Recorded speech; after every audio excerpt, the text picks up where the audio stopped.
Statyba yra įdomi pramonės sritis. Ji nuolat keičiasi, nes vieni projektai keičia kitus ir pastoviai vyksta darbai.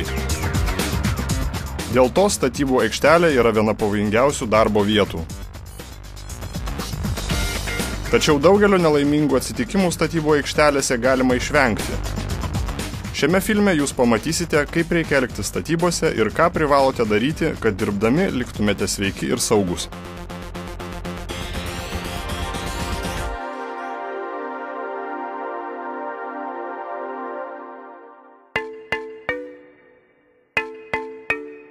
Jūsų pirma darbo diena statybų aikštelėse nebus pirma diena visiems ten dirbantiems. Prieš jums pradedant dirbti, statybų aikštelės vadovai bus suplanavę jūsų veiklą ir pasiruošę jūsų atvykimui. Jų darbas yra užtikrinti, kad jūs galėtumėte atlikti savo darbą saugiai ir efektyviai. Taigi, kokie yra 5 pagrindiniai dalykai prieš jums pradedant dirbti statybų aikštelėje?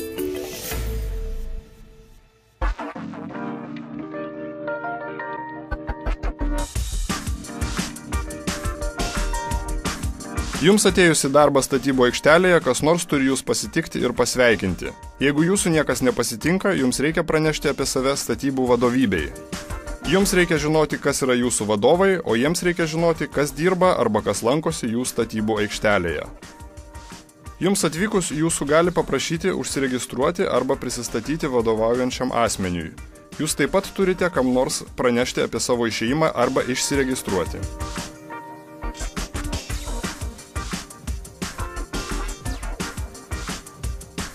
Po prisistatymo jums bus perskaitytas įvadinis kursas. Pagal įstatymą jūs privalote gauti pradinę informaciją, kuri padės jums saugiai dirbti statybų aikštelėje. Jūsų gali paprašyti peržiūrėti informacinį filmą arba pažiūrėti kompiuterinę prezentaciją. Svarbu, kad jūs suprastumėte, kas sakoma įvadinio kurso metu. Jeigu nesate tikri, ar viską supratote, nebijokite paprašyti paaiškinimo. Jeigu jūs kurį laiką nebuvote statybų aikštelėje, turite įsitikinti, kad žinote visas svarbias naujienas. Pasitikslinkite pas vadovybę, ar jums nereikia instruktažo ar papildomai įvadinio kurso.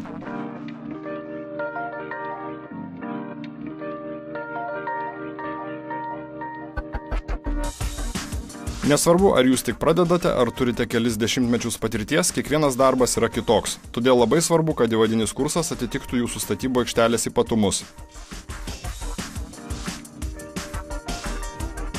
Jums turi būti pranešta apie visas pavojingas sritis ir taisykles, kurios padėtų išvengti šių pavojų. Jums bus pasakyta, kas yra statybų aikštelės vadovai ir kaip reikia elgtis nelaimių atveju. Jūs taip pat turite žinoti, ką daryti gaisro atveju ir ar jums reikia įjungti avarinę signalizaciją. Nors tai gali atrodyti savaime suprantama, svarbu yra jaustis gerai ir saugiai.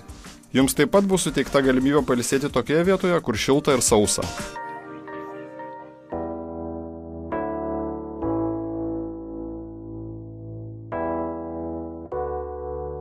Patirtis rodo, kad mažiau nelaimingų atsitikimų įvyksta tose statybų aikštelėse, kur darbininkai aktyviai dalyvauja saugumo programuose.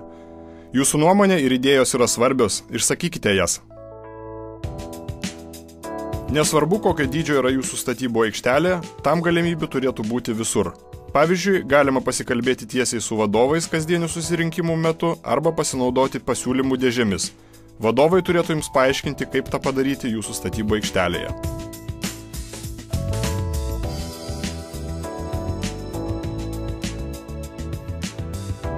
Statybų aikštelės nuolat keičiasi, o neplanuota veikla gali būti pagrindinė nelaimių priežastis. Kuo geriau jūs būsite informuoti apie tai, kas šiuo metu vyksta statybų aikštelėje, tuo geriau suprasite pavojus. Geriausiose statybų aikštelėse darbininkai būna nuolat informuojami apie kasdienę veiklą.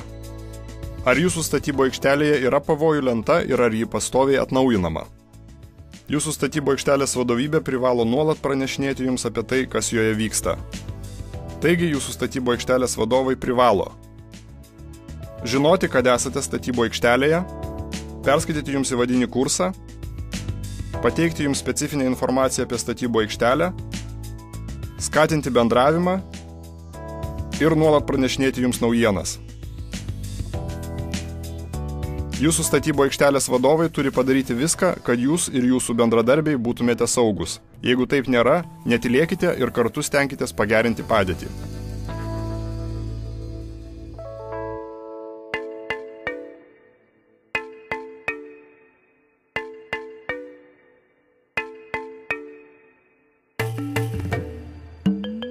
Statybų aikštelės vadovybė bus iš anksto suplanavusi veiklą taip, kad jūs galėtumėte dirbti kaip galima saugiau.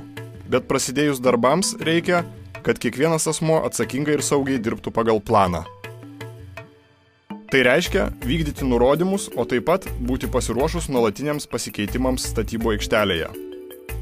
Taigi, ko iš jūsų tikisi statybų aikštelės vadovybė?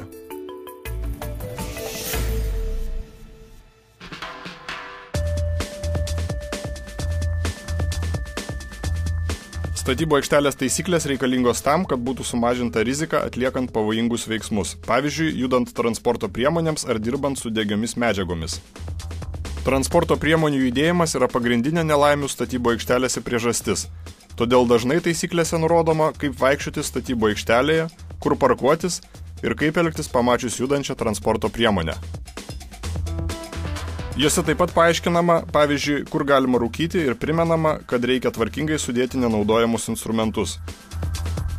Tokios taisyklės gali atrodyti pernelyg varžančios, bet jos yra suformuluotos ne be priežasčių. Jeigu šios priežastys jums neaiškios, paprašykite daugiau informacijos arba laikykitės taisyklių ir būkite saugus.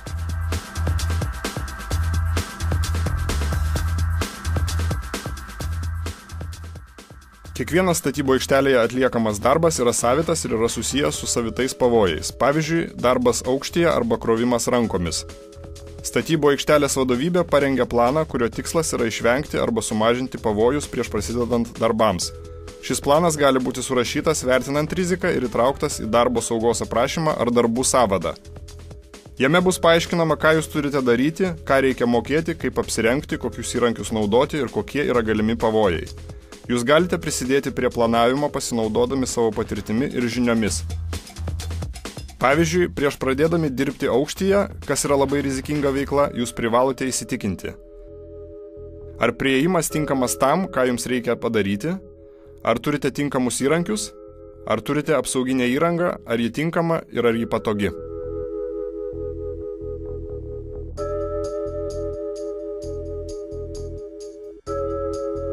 Pradėję dirbti, jūs privalote visur ir visada naudoti savo žinias, įgūdžius ir sveiką protą. Pavyzdžiui, jeigu statote sieną, jums gali reikėti kilnoti sunkius krovinius. Tačiau tą darydami jūs privalote nerizikuoti savo sveikata. Įsitikinkite, kad keliate krovinį kaip galima saugiau, nes jūs būsite šito apmokyti. Jeigu nesate tikri, kaip tai padaryti, privalote paklausti patarimo. Lygiai taip pat svarbu suprasti, kokie pavojai gresia esantiems šalia jūsų. Pavyzdžiui, jeigu kuris nors jūsų bendradarbis, atlikdamas tam tikrus veiksmus, nedėvi tinkamos apsauginės įrangos, pasakykite jam apie tai. Atsakingas požiūris bus naudingas tiek jums, tiek jūsų kolegoms.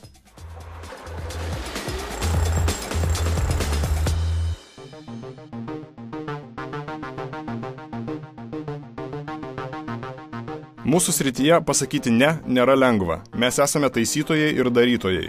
Mes galime padaryti. Tačiau nemaža dalis nelaimių statybose įvyksta tuomet, kai žmonės daro tai, kas jiems atrodo netinkama. Pavyzdžiui, daugelis darbininkų buvo sužeisti, nes nežinojo, kaip atpažinti asbestą. Jeigu manote, kad yra tikimybė, jog ten, kur jūs dirbate, gali būti asbesto, privalote nedelsiant nutraukti darbą ir paklausti patarimo. Jeigu nesate tinkamai apmokyti ar informuoti, neturite reikiamos įrangos arba jei situacija šalia jūsų pasikeičia, gali įvykti nelaimingas atsitikimas. Pasitikėkite savo nuojautą. Jeigu jaučiate, kad nekontroliuojate padėties arba kad padėtis pavojinga, arba matote, ką nors dirbant nesaugiai, nedelsdami nutraukite darbą ir praneškite statybų aikštelės vadovybei, kodėl taip padarėte. Taip jūs galite išvengti sužeidimo ar išgelbėti gyvybę. Jūsų darbdavys turėtų palaikyti tokį jūsų elgesį, nes jūs turite teisę pasakyti ne ir atsakingai nepraeiti pro šalį.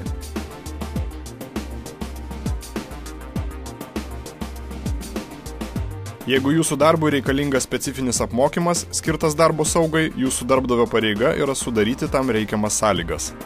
Tačiau norėdami geriausiai išnaudoti savo karjeros galimybes, jūs turite nuolat domėtis naujienomis iš įrangos, mašinų, taisyklių ir mokymų sričių.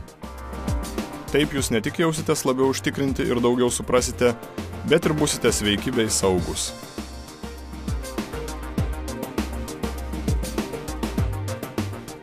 Taigi, jūs privalote gerbti statybų aikštelės taisykles, Saugiai pasiruošti kiekvienam veiksmui. Kiekvieną veiksmą atlikti atsakingai. Žinoti, kada sustoti. Ir nuolat mokytis. Statyba yra žymiai daugiau nei vien tik plytos ir cementas. Mūsų darbas gerina mūsų supantį pasaulį. Atėjo laikas dirbti visiems kartu, siekiant sukurti saugesnę ir geresnę statybų pramonę.